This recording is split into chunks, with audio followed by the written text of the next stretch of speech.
are coming in from the East Coast of the US, the West Coast of the US, Europe, Africa, elsewhere. So really appreciate that you're here with us from near and far. My name is Ruth Allen, and on behalf of CDA Collaborative Learning, welcome to this book launch conversation with Séverine Autesserre, author of Front Lines of Peace, and Grande, author of America's Peacemakers. So both authors are in a crush of events right now to share their scholarship. So we're really thrilled to be able to get them together in this conversation today. Our theme, challenging the way we see the world around us, is exactly what both authors do so well in their most recent works, as well as throughout their distinguished careers. So this challenge is also highly resonant with CDA Collaborative's purpose, asking questions that challenge global systems, which create the conditions for peace and conflict, and creating the means to learn with communities where they experience conflict. So today's session will look globally, as well as turn the lens to the US, understanding how ordinary people everywhere are at the center. I'm joined by my co-host, Seth Owasu-Monte, who wears many hats, including being a PhD candidate at Tufts University and also CDA's communications manager. So we have a few process points before we introduce our authors. And today's session is being recorded, as you can tell, and will be shared with all registrants. And our format is really a conversation among the hosts and the authors. So we really appreciate those of you who submitted questions in advance. They certainly informed the arc of the conversation. So we'll also welcome you to share questions in the chat, but we won't be inviting people to speak specifically during the event, except for the hosts and the authors. So we hope several of you will post questions, and we'll try and integrate those. But rest assured that we'll get all of your questions to the speakers, even if we don't get to all of them during our session. So with that, Seth, I'll hand to you and for you to introduce Séverine. Yeah, thank you very much, Ruth. So Séverine Autesserre is an award-winning author, peace builder, and researcher, as well as a professor of political science at Barnard College, Columbia University. Before writing The Front Lines of Peace, which is one of the focus for our discussion today, her works including Peaceland and The Trouble with the Congo have informed so many of us working internationally. And CDA appreciates Severine's service as an active member of our advisory council. Thank you very much for joining us, and welcome, Séverine.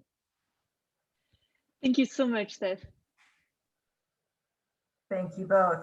And it's my pleasure to introduce Grande, who currently serves as the Provost and Vice President of Academic Affairs at Menlo College.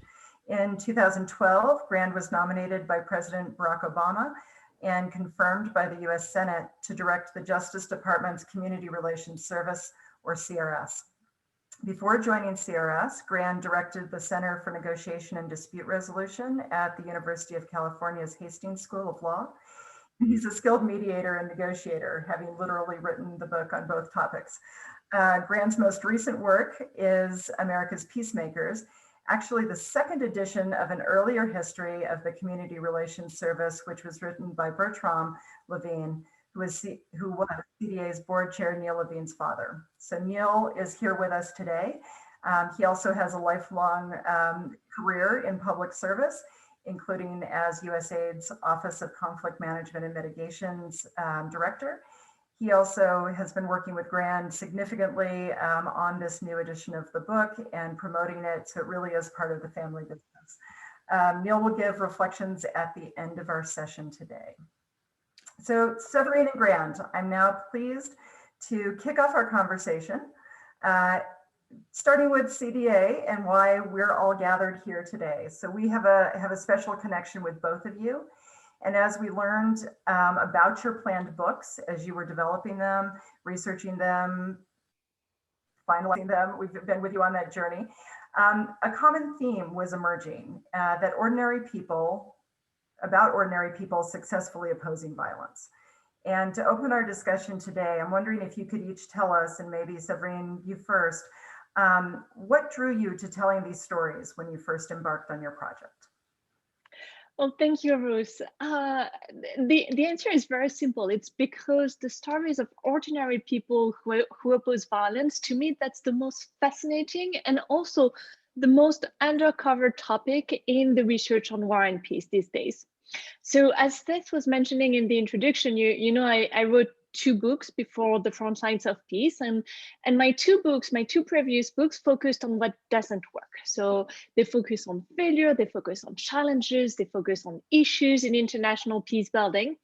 And when I was presenting these books at these kind of events and conferences and meetings, all the time there were the same kind of questions that recurred, and it would usually go, okay, I agree, all of these challenges, all of these problems, I see them in my work, so what? You know, where do we go from there? Tell us. And then I said, well, you know, there are exceptions and I talk about them in my book, and there are things that work. And then everybody got really excited and they were like, tell me more, tell me more, tell me more. I want to know more about what works. And so I started looking at the research on this topic, and I saw that there was very, very little research, scholarly research, and even serious policy research on things that actually work to build peace in conflict zones. When I found some reliable research, I saw that it focused on elites, on governments, and also on intervention at the national and international levels. And there were, of course, a few exceptions, like a book that I absolutely love, Opting Out of War, that I think came out of CDA projects. Okay, yep. So there were a few exceptions, but still, there was very little research. So that's why I decided to look at success. And so I didn't start out by saying, okay, I'm going to tell the story of ordinary people who oppose violence. I started by thinking, okay, I want to look at places where peace building succeed, and especially places where peace building succeed in the most unlikely circumstances, in places where everything conspires to cause violence. And so I looked for successful peace building in places like Congo, Israel and the Palestinian territory, Somalia, Afghanistan, Colombia, and I found places like that all over the world. So I found places, pockets of peace in the middle of even the most violent war zones. So one of the chapters of my new book is all about the island of Ijwi, which is basically a haven of peace, and has remained a haven of peace for more than 20 years, although one of the deadliest conflicts since World War II reached around Ijwi and has claimed several million lives. It's in Congo, in the Democratic Republic of Congo. I also talk a lot about Somaliland, the autonomous region in the north of Somalia. Again, Somaliland has experienced very little violence, very little terrorism for the past 2 decades. While when you look at Somalia, for the past few years, you've had bombing and terror attacks every week, and now it looks like it's every day. And same thing in Colombia, I found dozens of peace communities. There is even a village in Israel and the Palestinian territories that's called Wahat al-Salam, Neve Shalom, and that was founded to demonstrate that Palestinian and Jewish Israeli people can live in peace together, and they actually do. And so once I found all of these like super interesting places, I look at whether there was a common thread. And that's where I ended up talking about ordinary people, because I thought that all of these places are incredibly different from one another, but they have something in common, which is that they show that ordinary people have a lot more power than we believe to decrease violence. So the peaceful places that I've found, they don't result from the kind of high-level peace talks that we usually prioritize to end the wars in Afghanistan, in Yemen, in Syria, etc. You know, the usual approach that focuses on handshakes between presidents and abstract peace agreements and negotiations between government and rebel leaders. But really, when we look at, for instance, Ijwi, this Congolese island that's a haven of peace in the middle of enormous mass violence, we see that Ijwi is peaceful because of the active, everyday involvement of all of its citizens, including the poorest and least powerful ones. So I show what they do in the book, but it's the same thing in Somalia and Somaliland. The main reason why Somaliland is peaceful is because it benefited from sustained grassroots peace building initiatives that were led by insiders, by Somalilanders themselves. While if you look at the rest of Somalia, the usual top-down outsiders-led approach prevailed in the rest of Somalia. And I've looked at many other parts of the world. I have data from 12 different conflict zones in the book. And in every single country where I've researched, I've really found examples of ordinary citizens and grassroots activists who use their personal connections to convince the leaders of surrounding armed groups to come and negotiate. And so that's the stories I tell in the book. And I think it's really, really important to tell these stories of ordinary people building peace, because they challenge some of the main assumptions of current intervention strategies, whether at home or abroad. So I call the standard strategy Peace Inc., Peace Incorporated. And to me, it's based on a lot of misleading and detrimental assumptions, like the idea that top-down intervention, that working with elite is the most important to build peace. The idea that outsiders have the required skills and expertise, that all good things come together. So for instance, that elections will lead to peace.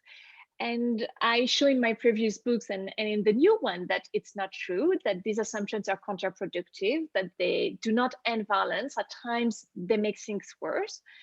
And so it's important to tell the stories of successful peace building, of ordinary people power, because they show that there are reasons for hope. They show that there is an alternative to the current way we build peace, that it works much better than the standard approach. And they also give us an idea of what us as outsiders, what we can do to help, because there are people who get things right, who support from the inside without destroying local efforts.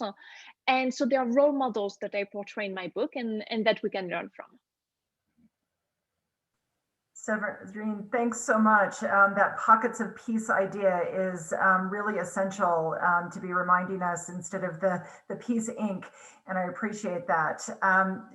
Grande, we're going to turn to you and we'll pick up on some of the threads of what Séverine was speaking on deeper into the conversation. But let's start back with you about what drew you to telling the stories that you're telling in America's Peacemakers. Well, first of all, thanks to CDA for having both Séverine and me. At first glance, it might seem that our books shouldn't be together, but the more I've read of it, and even as I listen to Séverine now, it makes total sense for that focus on the people in the local communities and their ability. So that's, I think, it'll be fascinating here. I also want to certainly thank Seth and Neil, and Ruth, I thought you really captured it well. I was like, wow, this is really, we've been a part of this together.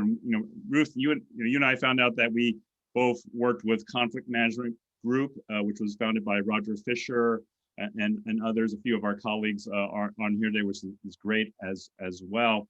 And that's how I got into this sort of business, as they say. Interestingly,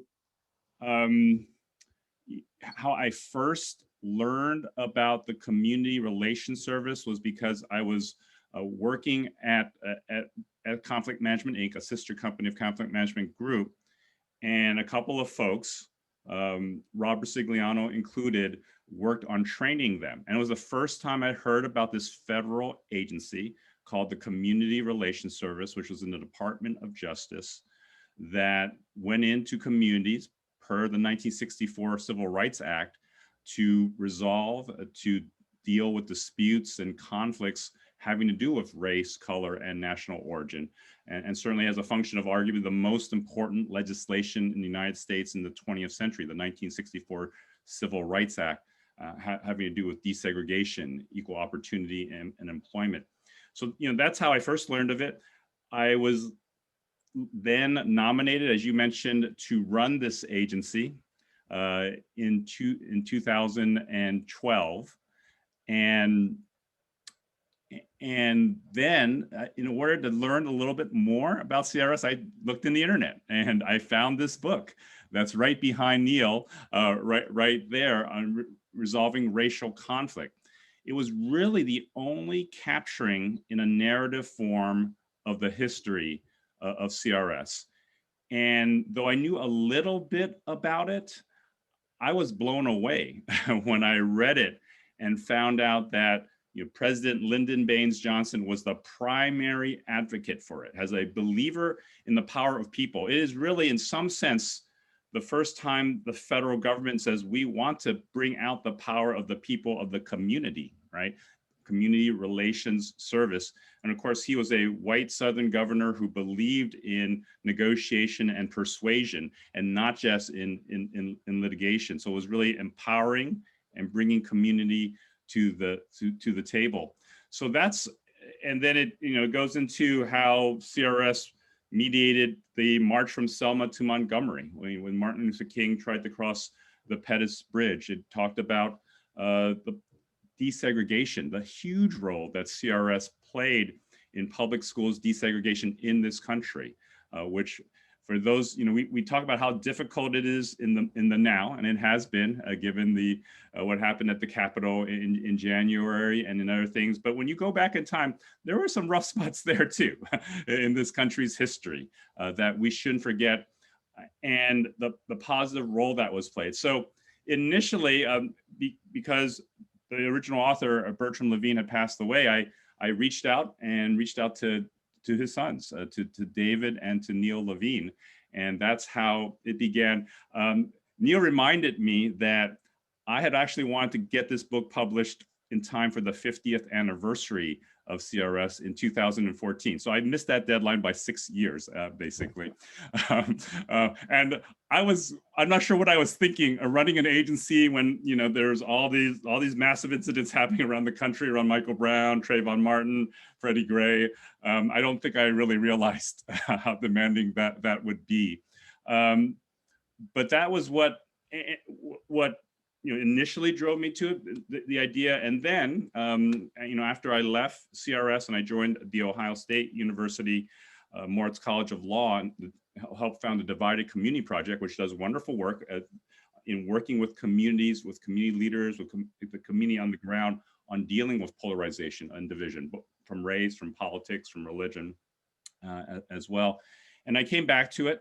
And honestly, what motivated, I know there's a question that we'll be talking about later, is the fact that the Trump administration basically tried to zero out CRS, tried to eliminate it here. There's actually, over the weekend, there's a very good USA Today article covering what happened and the consequences of that.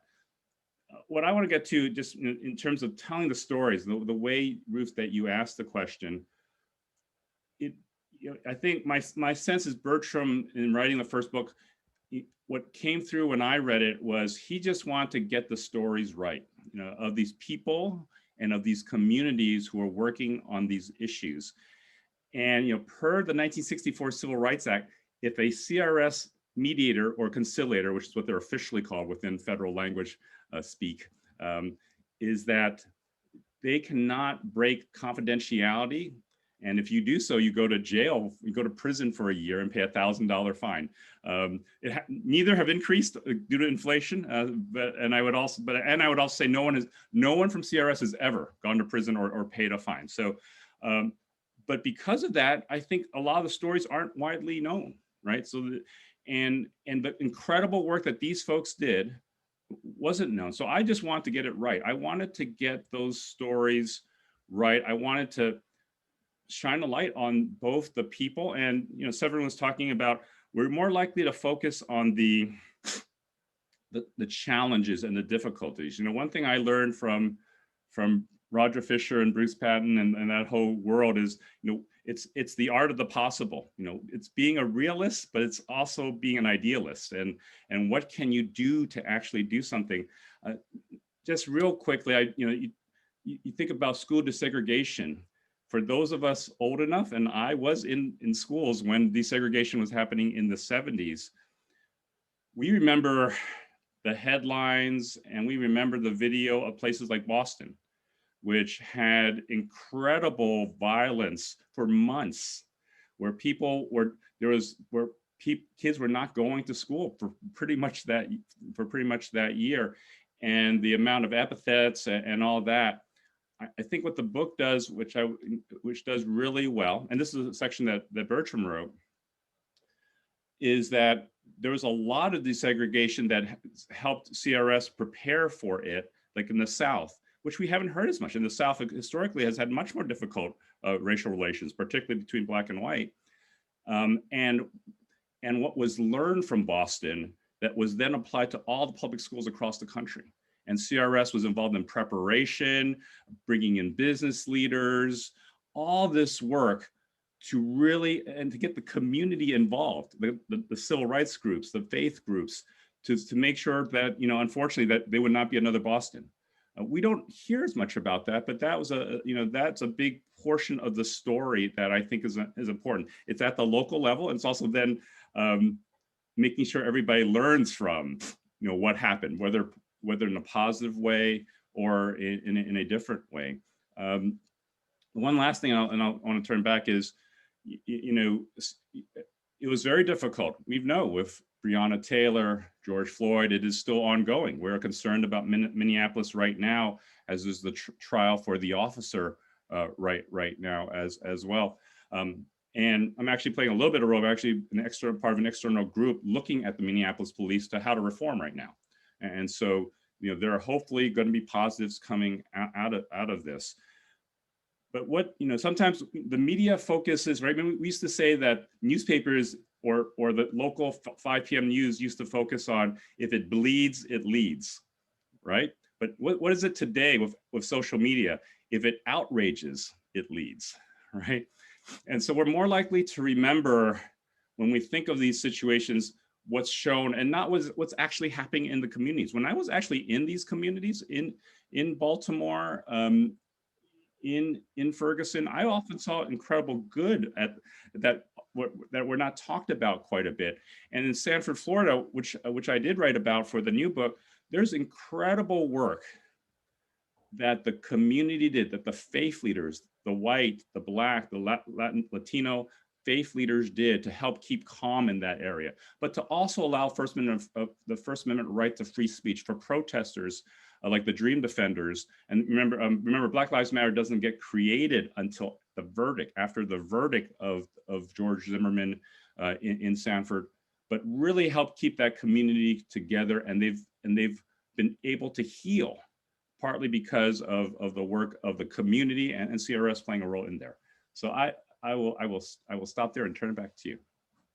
Yeah, sure. Thank you very much, Grant. And let me switch to Séverine now. So, Séverine, as a follow-up, after so many years of focusing your lens on complex conflict contexts from Kosovo to Somaliland to Afghanistan to Congo to Somalia and so many others, how does it feel to turn your gaze to UK and French attitudes about global peace and conflict?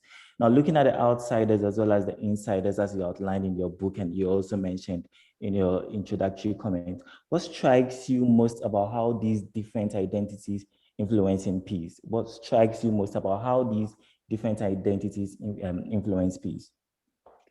Thank you, Seth. So I didn't look only at UK and French attitudes, as you know, but I also looked at US attitudes. So I looked at home, because the US has been home for me for the past 20 years. And it felt so weird. At first, I felt completely out of my element. I'm a scholar.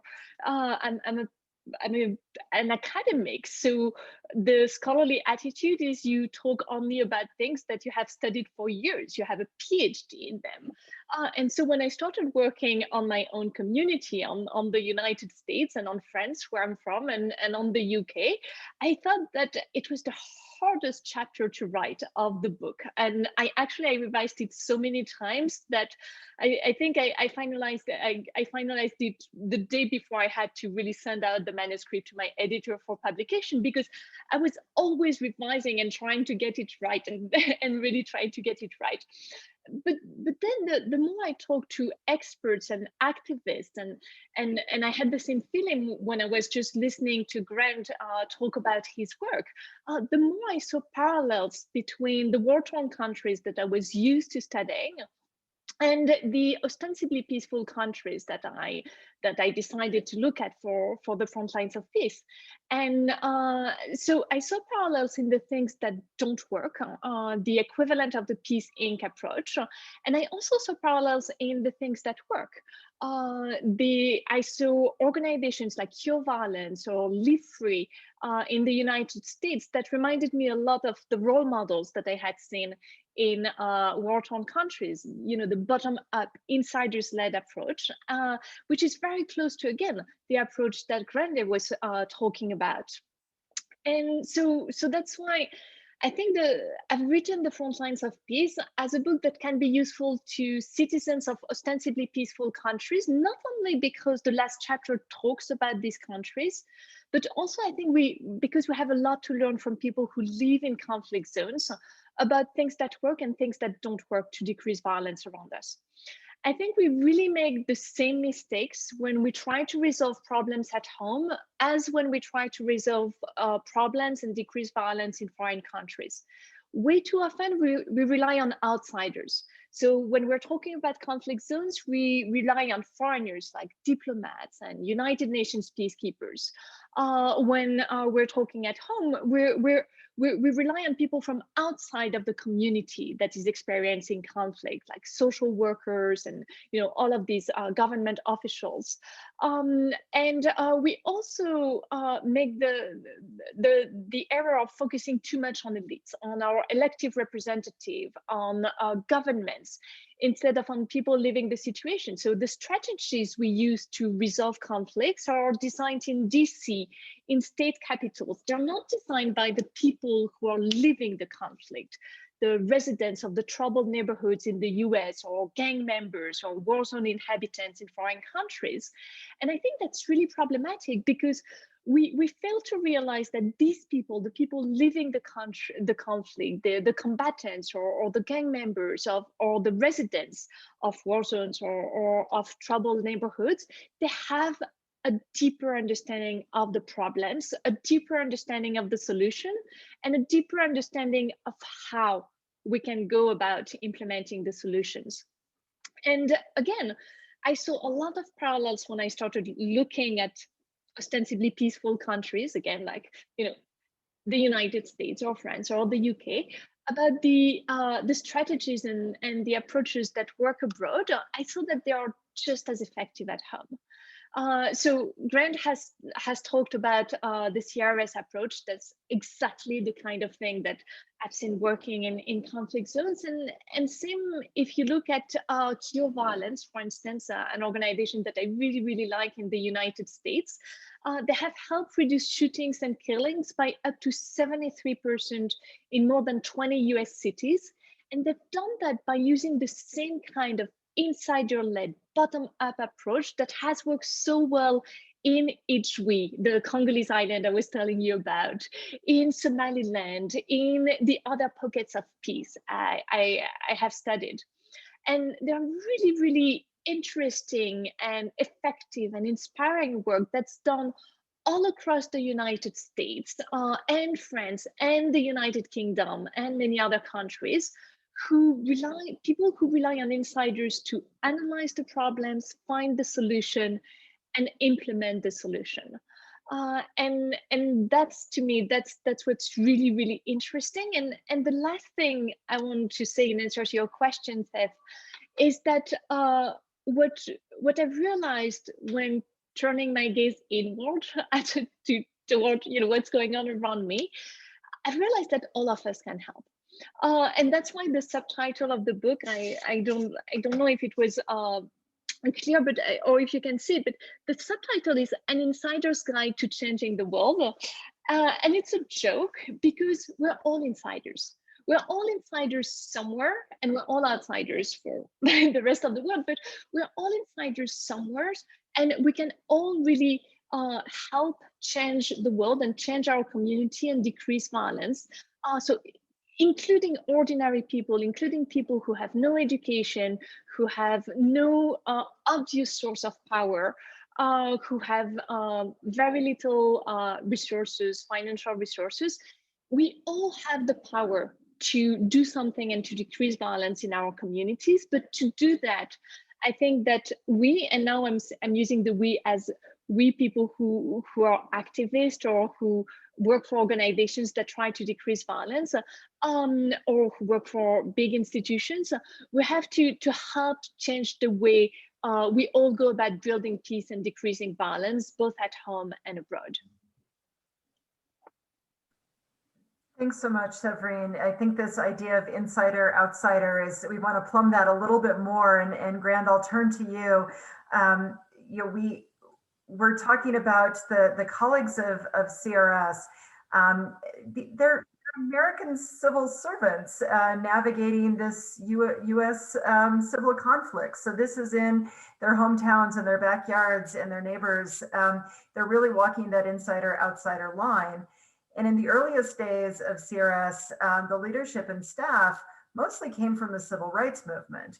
And then your background was somewhat different. You know, you're a trained mediator, you had worked in negotiations, and so there's a bit of a difference there. We're also very aware right now about the Asian American and Pacific Islanders experience of civil conflict in this country, and you see that very personally. So just wanted to invite you to talk a little bit about what those professional and personal lenses bring to thinking about civil tensions in the US right now. Yeah, that's a really terrific question. Nice follow-up to Severine's question as well. Yeah, if you go back to 1964, there really wasn't, at least in the US, a conflict resolution profession, right? We didn't have a lot of people trained as mediators then. So folks came from wherever they came from. They were journalists. Some had been like with the American Jewish Committee, so some were maybe in the Human Relations Commission background. Some might have had a labor management, labor arbitration background, which is not unlike sometimes internationally, right? Cyril Ramaphosa, the current head of South Africa, had a labor arbitration background, mediation background, an advocate really, right, from the labor side, who we worked, and that's how I actually got into, one thing that inspired me was working with the Harvard Negotiation Project, working with South Africa as they were renegotiating their constitutional negotiation, right, from a previous all-white South African government with the ANC, African National Congress at the time. So that really inspired me. That like, wow, this stuff can work here. And when you come back to CRS, again, those folks came from whatever background they came from. Over time, they then do have like a civil rights. They then bring in people with a civil rights background, people who had been like Ron Wakabayashi, who was the head of the Japanese American Citizens League and had been to the forefront of the reparations for the internment of Japanese Americans during World War II, for example. Folks who are in different civil rights organizations like LULAC, which is a Latino group as well. Then, of course, what's interesting is you also then get people with law enforcement background, right? You then get police chiefs, like Phil Areola, Rosa Melendez, folks who was the first Latino U.S. Marshal in Seattle. And you know, so law enforcement is often painted as the bad guy right now, right? But there's been a movement of very positive community, actually called community policing, right? This is the approach taken to how to work with the community to help determine its safety here. And you know, and when I was at CRS, I had very good conversations with folks in Ireland about how they did their policing. Where you know, the Troubles was really traumatic there, and there were many deaths, and there are still problems today. You know, we don't hear about them as much, but police are still at the forefront, the front lines of dealing with some of those issues with community members, Catholic and Protestant, and there clearly has been change there. So, you know, I think regardless of background, it's still about credibility and trust of the people that you're working with, of the community members. Right. And it's also racially too, right? If I'm Asian and if I go into a Black community, will I have their trust? Right. There are all these, there's not a whole level of it. And the other point is the geographic. In the desired elimination of CRS, they were going to close down 10 regional offices and 4 field offices and bring everybody back to headquarters. that would have been, I think that would be horrible because then you would always have outsiders parachuting into cities and working with them versus people who have built relationships over years with community members, with civil rights groups, with folks in the community. So, all those insider-outsider sort of roles that one can play, I think, have to be taken into account if you're really going to be working with the grassroots, if you're really going to have something that lives forward here. So, and certainly given what's been going on with the anti-Asian hate issues, certainly which certainly came to a huge unfortunate tragedy with what happened in Atlanta, it's hard, right? It's hard because I am Asian American. It's one thing when you're working on these issues for what you're doing, and then it takes it to a different level when it's to you. And it's very personal in the sense that one of the first tragedies of fatal tragedies was in San Francisco. It was a few blocks from where I grew up. And the man who died is Vicha Ratanapakdi, who was 84 years old, is younger than my father is today, right? So, and I've had incidents to my family nowhere near as bad, but to my own daughter, right?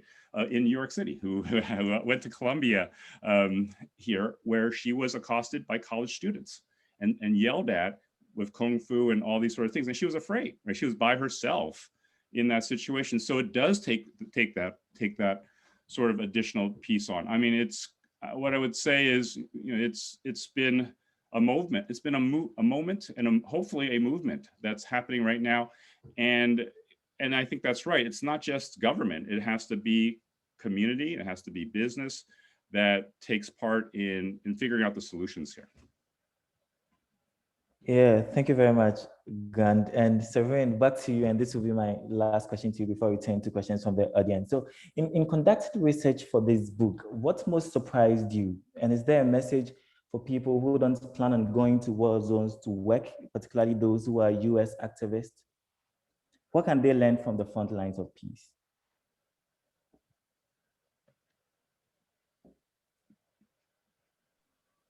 I do that at least once during every single event, and I've been doing a lot of events recently, but forgetting to unmute myself, it's a classic. So that was the one time for today. So thank you, Tess, for the question. On the things that surprised me, there are the three things that I already mentioned. So the fact that even in the most violent war zones, you'll find pockets of peace. That's something I didn't expect. The fact that ordinary individuals have so much more power than we believe to decrease violence, that's also something that surprised me when I was doing the research. And the fact that there is an alternative to the current way we build peace, that it works so much better than the standard approach, that we can find role models, that there are all of these alternative approaches, initiatives, ideals, all of these sources of inspiration that I was hoping for, but the fact that I found them, I was thrilled. And to be frank, at a point, I thought that I would never find them. So that was also a really, really good surprise. And something that's really important. I am really not saying that we need to get rid of elites, rid of foreigners, rid of outsiders, because they do have a lot of things to bring to the table, both within the United States and in other parts of the world. But we have to change the way outsiders, foreigners, elite go about building peace. And when I think about how we can change our approach, and that leads to the second part of your question, Seth, the tips for US activists, people who don't work in conflict zones, who work here at home. I think that we can learn so much from activists in other parts of the world who found ways to help. And both foreigners and also elite working in other communities. So the idea that we need always to work from the top down and the bottom up and combine them, that's something that I know CDA has been talking about, writing about, working on for years, and that's obvious that it's the way to go as well within the United States. Building on insiders and outsiders at the same time, again, something that CDA has been working on for years and has been advocating for years. And so if you're an outsider, if you're an activist who is not working in your own community, then the couple of the few tips that I found in conflict zones are all really relevant to the United States. Don't arrive and think that you know better, that you have the right theory, skills, and expertise, and that you can bring the ideal solutions to people's problems just because you have a fancy master's degree from Columbia University where I teach, or because you have, this fancy title in your organization or within the government. But instead, respect ordinary people, listen to them, ask for their expertise, and understand that other people may have a different understanding of what peace means, what justice means, and what the priorities are. That's something really important. The other thing that I've seen are so important in war zones is going there for the long term. And it goes back to what Grande was talking about, where we're talking about problems that are so embedded in our societies and so profound that the idea that we're going to resolve them in a 6 months or 2-year project is just absurd. It's going to take decades sometimes to get over them. So go there for the long term and go there with a long-term thinking. Be flexible, because you're going to have to change your strategy all the time. Every time I've seen a strategy that worked in whether in the US or somewhere else, it's because the people who were working on it were always adapting their strategy based on the result that they get, the feedback that they got, the way the situation evolved. So flexibility is really important, and it's really hard because your donors sometimes want you from the start to have a set plan and to have a set strategy. And the last thing is realizing that not all good things come together.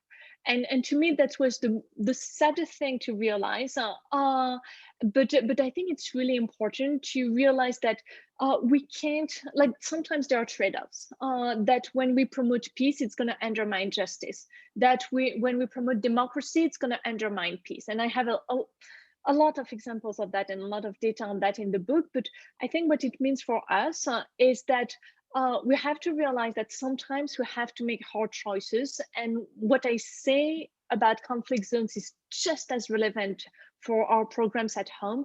I think that the people who have to live with the consequences of a choice, of a decision, they should be the ones making it, not outsiders, but really the people who have to bear the consequences of the decision. I really appreciate that point, Séverine, and maybe, Grande, we can come back to something that you said briefly earlier about writing the book during the Trump administration in the United States, and that there was a movement for CRS to be hollowed out just when it was needed most. And what would your advice be to the new administration about building back better at CRS? Sure, and thank you, Ruth. So for a little bit of context, CRS had about twice as many employees during my time than it did at the Trump administration. There are approximately 13 conciliators spread out amongst 14 offices. There were 10 regional directors for our 10 regional offices, when at the end of the last administration, there were 3.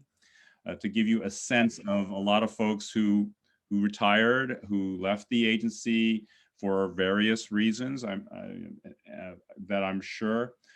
So I think there is an opportunity now, given Biden's focus on healing, right? Given the desire to work on these issues here. So of course, the easy answer is like increase the budget and increase the staff number for sure.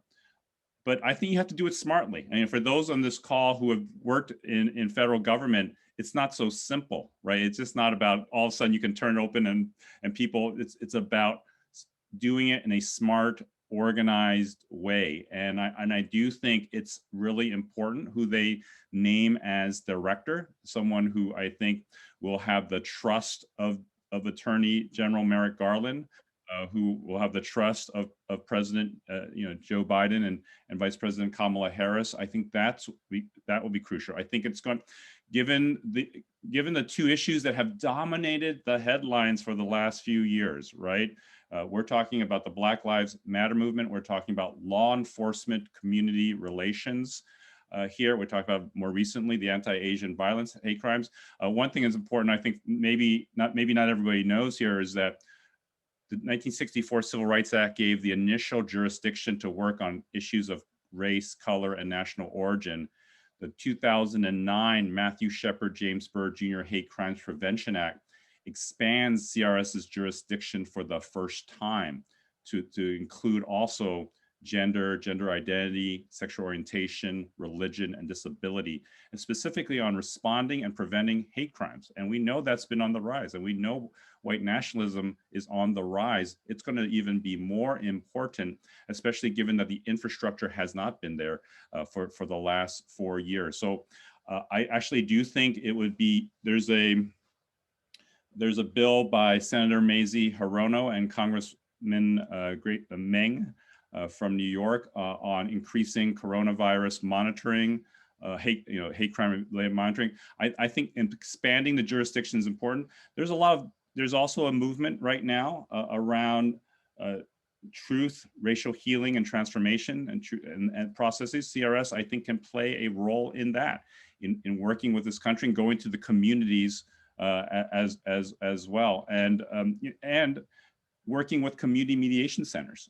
That's another important arm of this that I think there's NAFCOM that works on this issue as well. So I think it is doing so in a smart way. It's getting the right personnel, the right leadership in, and making clear the jurisdiction and providing funding for that jurisdiction. Thanks again, Grande. And we're monitoring the chat, and so want to pull in some of the perspectives from all of you listening in, and but also watching the time. So we're going to choose one question that our friend Fred Kamakama from speaking to us from East Africa has put. So Fred, you put this specifically to Séverine, but I honestly think that there's a question in here as well for Grande, thinking about the missing links. So all of these islands or pockets of peace that you all have both talked about, and how do you sustain those? How do you connect those up, even when those islands have become synonymous with chaos? So would either one of you want to tackle that first, Séverine or Grande? Séverine, why don't you take the first, and then I'll follow up on that. Sure. So given that I understand we have to start wrapping up in 1 minute, I'm going to be extremely quick. The missing link to inspire and sustain peace. I think that Somaliland is a really interesting case, because when we talk about Ijwi in Eastern DRC, the example I found are pockets of peace. Now, when you talk about Somaliland, you have to see, if you have a map of Africa in your head, you see that Somaliland is this autonomous region in the Horn of Africa, in the north of Somalia. It's a really large territory. It's basically as large, I would say, a country just like Syria or North Korea in terms of territory. And then if you look at the size of the population, Somaliland has 3.5 to 4 million people. So it means that it has a population that's larger than, say, Uruguay. So when we're talking about peace in a broad sense, we see that Somaliland and Somalilanders have built peace over a quasi-state and a very large territory, a large population, and that they have maintained the peace for close to 20 years. Because again, as you perfectly say, Frederick, Somalia has become synonymous with chaos and with violence. But again, when you look at Somaliland, Somaliland has experienced, I think the last terror attack or the last attempted terror attack was a kidnapping in 2008 A German girl was kidnapped. He was actually freed by the community. It's a lovely story, but I don't have the time to tell it. He was freed by the community within less than 24 hours. And since then, there has been no terror attack in Somaliland. There is very little violence in Somaliland proper. Somaliland has a well-functioning state, decent public services, and even some kind of functioning democracy.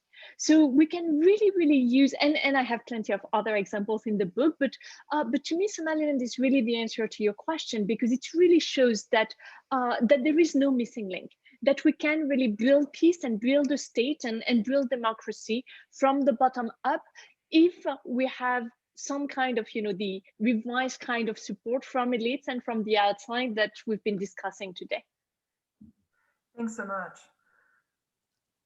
Just one quick thing. Severine's the expert here, so I'm not going to pretend otherwise. I would just say, especially for a place like Somalia, that peace and justice are very related, and they are, you need them both, and I'll leave it at that. I would say the same is true in our country, though, indeed. Good. Well, both of you prepared questions for each other, so we want to give you each a chance to do that. Séverine, I'll hand it back to you first, and maybe we can keep our responses brief, and before we hand it off to Neil for some closing remarks. Twice. Okay. Thank you so much, Ruth. So Grande, one of the questions I keep getting from journalists when they interview me about my book is what most surprised you when you were conducting the research? And I'd actually love to ask you this question. So what did you find the most surprising when you conducted the research for your own book? First time I've been asked that question. I think it's because you're more of an academic than most of the audiences I've had. So I love the question. So thank you. One small thing is there was much more out there than I realized. I mean, because a lot of the work that CRS does has been so confidential and so little publicity around. There was a lot there. Now, having said that, I chose cases where there was more of a public record. There is a bunch of work that that we could delve further in. It was sort of the same problem that Neil's father approaches. Like I could keep going. I have to stop at some point here. And I would say the second thing that was surprising was it was just so wonderful to interview all these conciliators and just their humanity and their humbleness and their modesty. I mean, was pretty amazing. The last thing is that I just learned amazing things that in talking to Roger Wilkins, who was the second director, he said that Martin Luther King trusted CRS more than any other federal agency. And it was primarily because of a man named James Lowy, who had worked with him as a freedom rider, and that there was a strong connection. I just would learn things like that have never been written down anywhere. And that was just, it was really just powerful for me. That's it. That's wonderful. And Grande, did you have a question back to Séverine? I think she's already answered it, but maybe it goes back to you can take it to a different place, maybe more about the everyday people. I think your book says a lot for US communities, and every situation's different, but when it comes to divisions, what are we facing? Race, religion, and politics. And as you've lived in the US for 20 years, how do you think, what are the lessons that you would really want to pull as your last words here? Thank you for asking. I've actually been thinking a lot about that. And I think that there are three things that as an everyday member of my own community here in New York, I can do and that we can all do in our community. The first one is to, I'm losing my train of thought. The first one is to develop informal relationships with our opponents, whether they're cultural, political, religious opponents, because I've seen in the zones of peace I was telling you about that it's really by listening, talking, bonding over shared interests that the residents of war zones have managed to build these pockets of peace around them. And if you know the work of Daryl Davis, he's a jazz musician you may have heard of, or someone like Christian Picciolini, a former gang member in the US, they combat white extremism by actually developing personal relationships with members of white extremist groups. And they've been really effective at convincing hardliners to renounce hatred. So to me, that's really a lesson we can learn and something we can all do. The other thing is building on the specific elements of our own local cultures. So I show in the book how, Somalilanders build on their own cultures to build peace. Congolese do that. You know the Mothers Against Senseless Killings in Chicago? It's fantastic, this idea that they had that they're going to hang out on street corners because their sons wouldn't want to shoot someone in front of them. And it actually worked. They actually decreased violence and shootings in their community. So that's really this idea of building on our own cultures and doing things that we understand as members of the community. And the last thing is supporting grassroots organizations. I mean, we've been talking today a lot about the power of grassroots organizations, and I think we can all, whenever we have something to spare, whether it's in terms of time, money, energy, what we can spare to support grassroots organizations around us. I think it's a really, really good use of our time and money and energy. Well, Neil, what a treat to have these big thinkers with us today. We certainly welcome your reflections, which you've been hearing through this conversation. Yeah, thank you, Ruth. And first of all, thanks everybody for spending the time with us. It's been an incredibly rich conversation. I want to acknowledge both the excellent job that Ruth and Seth did as our interrogators in chief. And to also acknowledge, thank you so much to the CDA board members, the staff, associates, and advisory council members who are with us, and some that overlap with the careers of our speakers today, and with each other. So I was glad to have the space for us to be together on a message that was incredibly timely, I think, on the question of how to address the problems of violence and conflict, both at home and abroad. And again, at the essence, both the work of Grande and Séverine focus on finding, listening to, amplifying, and helping the work of local insiders that really do possess the knowledge to resolve conflict, and how to do that in fashioning help that helps. And it calls for, I think, a lot of humility. Why don't we do this? And I thought I would quote Séverine back to her saying what I found that jumped out at me that really gets in the way. Number one, it's long term. Number two, there's a need for flexibility. Number three, it's hard. And if I think about my career at USAID, we didn't do long term quite well. We didn't do flexibility that well, and we didn't do hard that well. And so the real challenge is really thinking about our business model in a different way, and the role of the externals or the outsiders in a new way. Ironically, coming out of the coronavirus, as we hope to do in the coming years, is an opportunity to rethink that. Since we've all had to rethink the way we do business now, is there an opening here? I really appreciated the questions in the chat, and there were probably a few more hours to go, I think most especially on the issue of how do you build that relationship as an outsider with an insider. And it, in my mind, comes down to the issue of trust. And I thought Grande left us with such a great story about Roger Wilkins' quote about Martin Luther King and Jim Loewy.